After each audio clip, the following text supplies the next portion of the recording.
Guys, I can't sleep. I'm trying to get myself to sleep. I can't sleep. I don't wear caps when I go to sleep. This is just because I'm trying to help you not see my hair because ew. My sister is sleeping. My mom is sleeping. And then there's me. I cannot get myself to sleep. I don't know what it is. I don't know if it's these.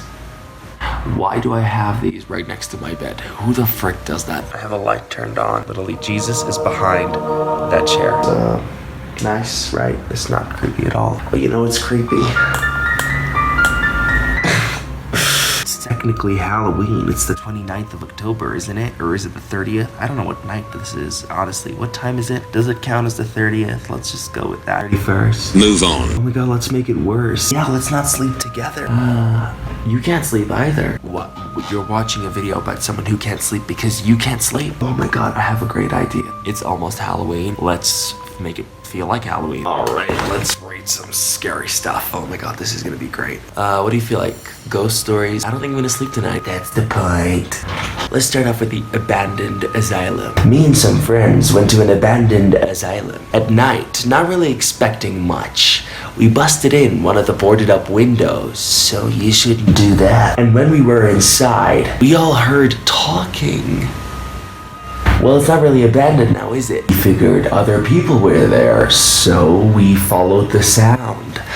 Not a good idea. We're walking down the hall, and we heard what sounded like a woman whispering, "Why'd you take my baby? Why'd you take my baby?" Over and over again. At this point, I'm visibly shaking because we couldn't see anyone, and we believe we found the place where the sound was coming from. We go into this room, and there was a huge cage. It looked like one of those pet carriers, but it was for humans. I don't know what the F happened that night, and I don't really believe that people were talking in there, but the sheer creepiness of it all was just too much.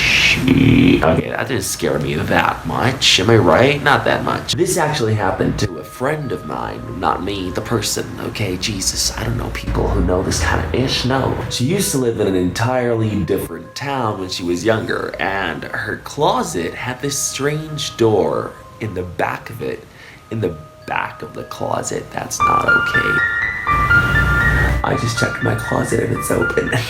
Well, whether it was imagination just due to her being a child at the time or whether it really happened, I don't know. However, she started to hear noises coming from behind this door whenever she went to bed.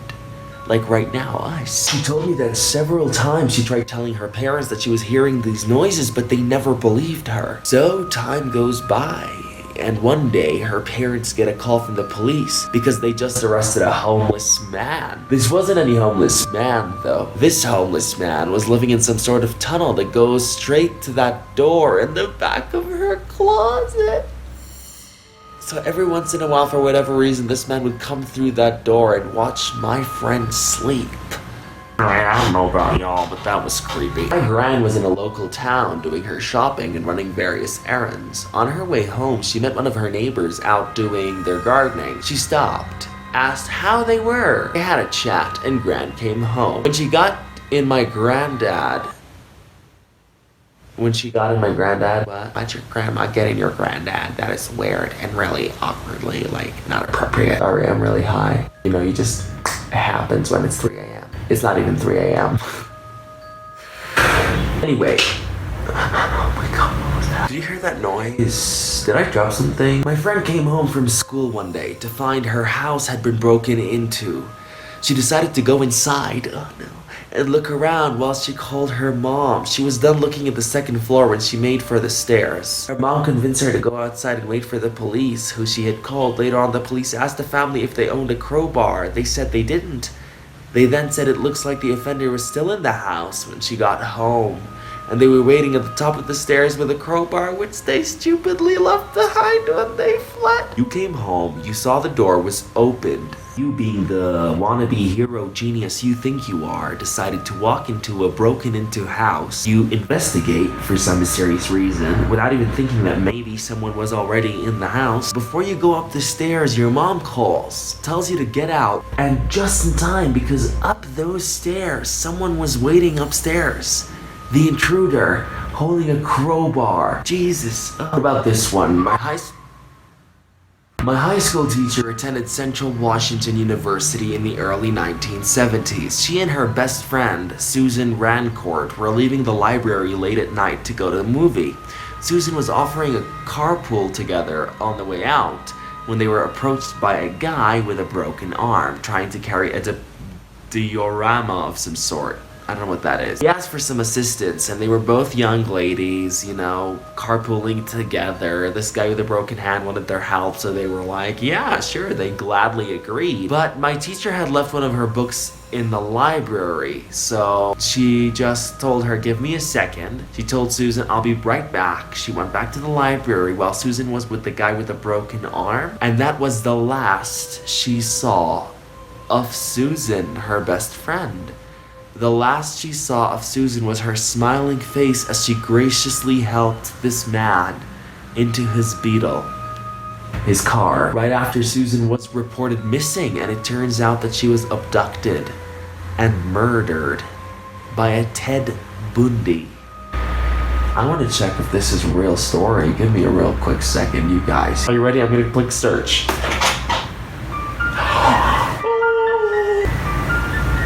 It's real. It's real. It's a real story. I think those are the really creepy ones. You know what? Let's take a look at some real creepy stuff. My brother-in-law's uncle was driving to work and they found his truck with all of his belongings except his clothes still running on the side of the road. No sign of him.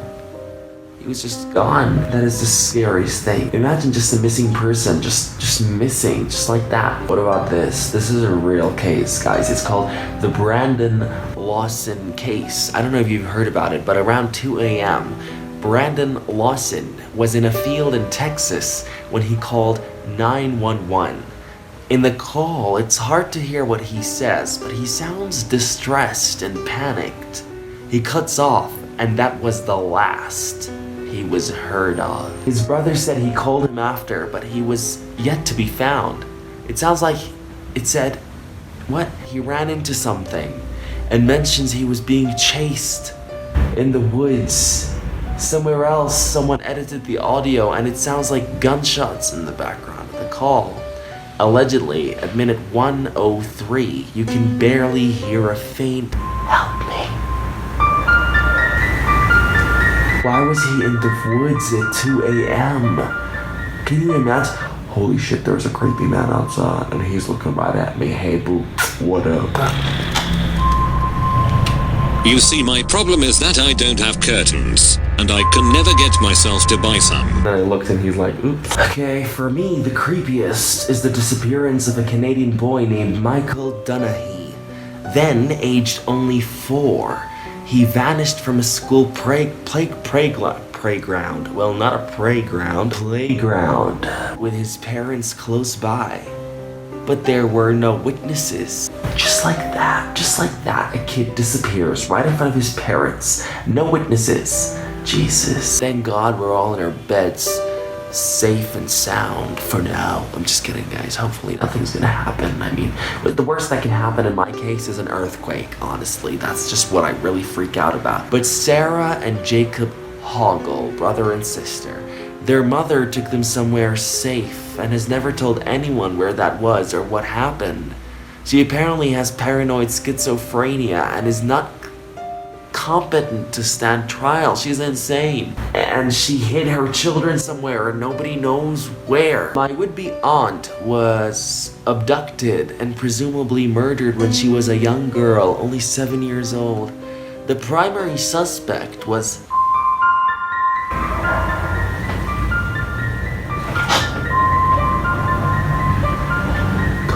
Ted Bundy, the same guy we just read about. He lived down the street and was 14 at the time. My grandmother wrote to him while he was on death row, and he wrote back denying the responsibility. My mom and the deceased shared a bedroom and were very close in age. There's a book about it, very creepy in general, but especially to me considering it could have easily been my mom. And I would have never existed. 3 lighthouse keepers went missing from a tiny island off of Scotland. No one knows what happened, but when people came to the island, they saw that 2 of the 3 raincoats were missing.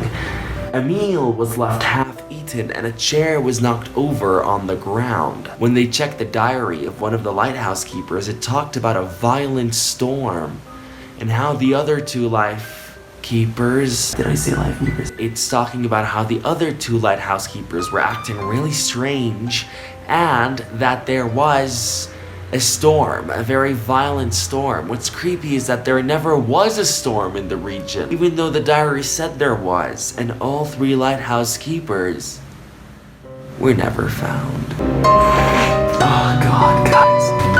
Come on. Guys, I think I'm done, right? Now we can just talk about things if you want, like Ted Bundy. Is he dead? Can I check that real quick? Oh my God, when you see their face, it's a whole lot scarier. Then he died. Oh, thank God. He died in 1989. At this point I kept babbling about things nobody cares about, and I decided it was time for me to go to bed. But I was lying. Because after a second of me turning the camera off I found even scarier stories and had to read them to you, so brace yourselves. Bigger note. If you have methods that help people sleep, let me know in the comments below, because my method... Ted Bundy is still looking at me, guys. Yeah, that's what, that thing. I need to, like, turn that off and just go to sleep, so I'm gonna do that. Ted Bundy, I didn't turn him off. Jesus, this man. Look at that face. Look at that demonic, evil face. Is that my nose? Yeah, my nose is really big. Isn't it so scary?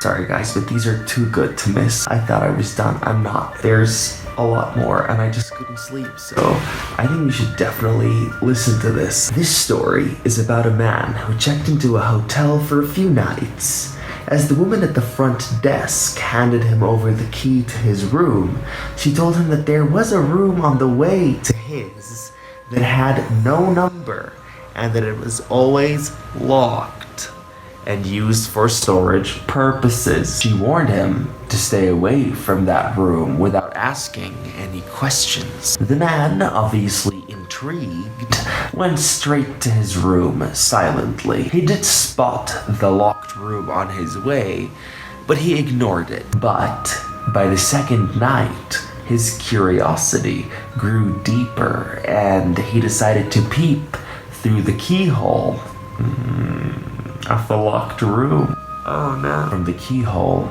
the room looked like a normal hotel room, similar to his own. But as his eyes scanned all over, he spotted an old, almost pale woman sitting silently in the corner of the room with her head leaning against the wall. Confused, the man returned to his room. The third night, however, his curiosity took him to the unnumbered room once again. As he looked through the keyhole, all he could see was the color red.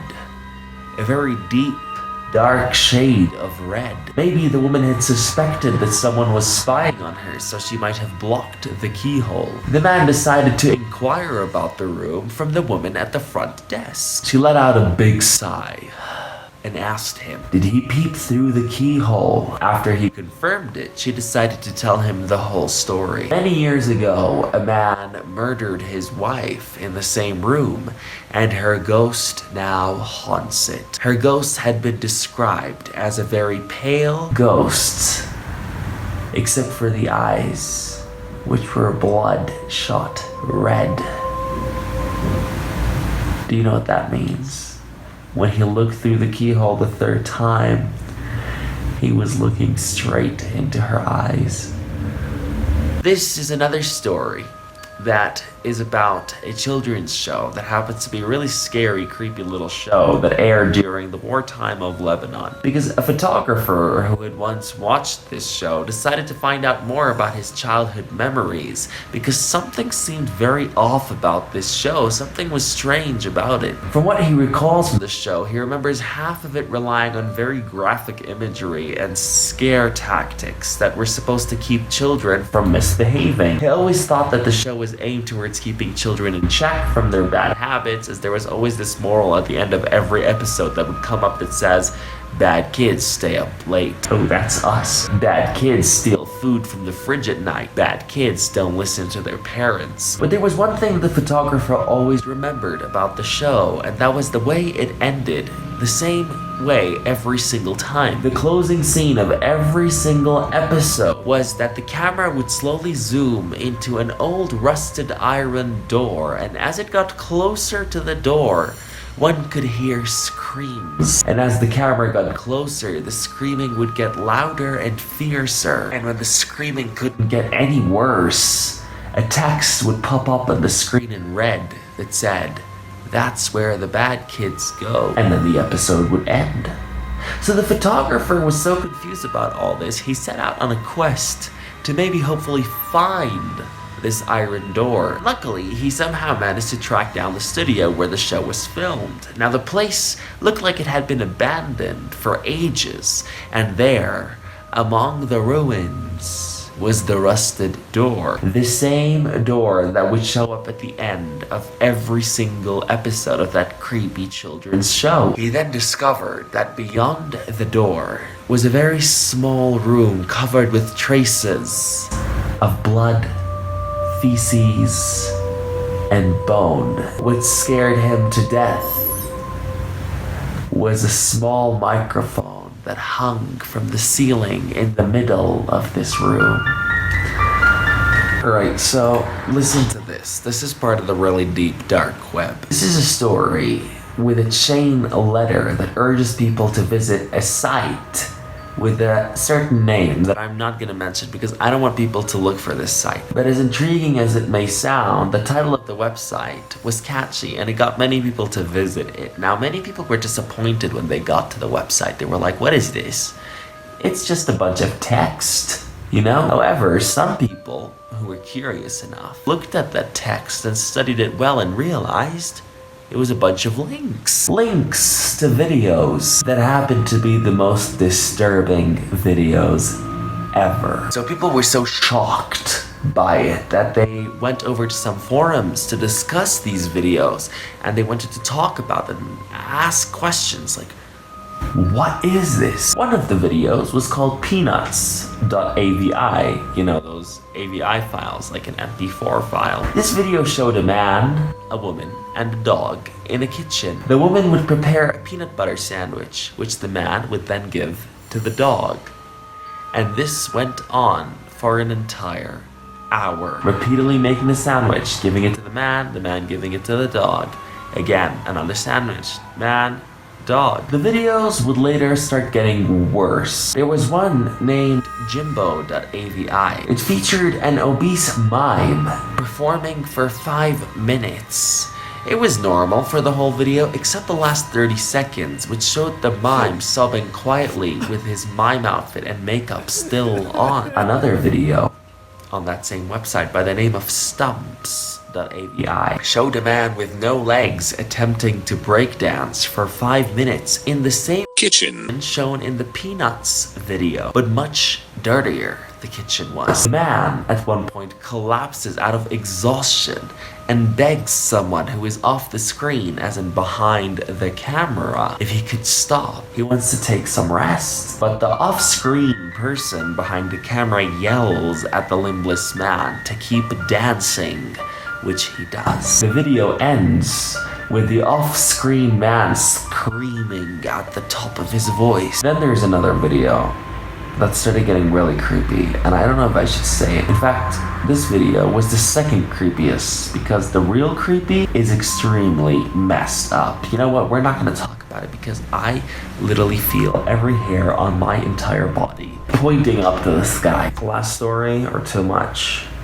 Last story, and then honestly, just go to sleep, guys. In 2003, a mystery surrounding a strange human-like but hairless creature started revolving around very rapidly. The local media was going crazy over it. Following the outbreak of the story, most written and online documents were suddenly, mysteriously destroyed. All documents and articles online were destroyed in 2003 about this creature. After this strange disappearance of the documents, the sightings became more frequent. The sightings continued, and the quest for the creature grew even deeper, until finally in 2006, researchers unearthed several documents that were dating back to the 12th century that described this similar creature exactly how people had described it, as the rake.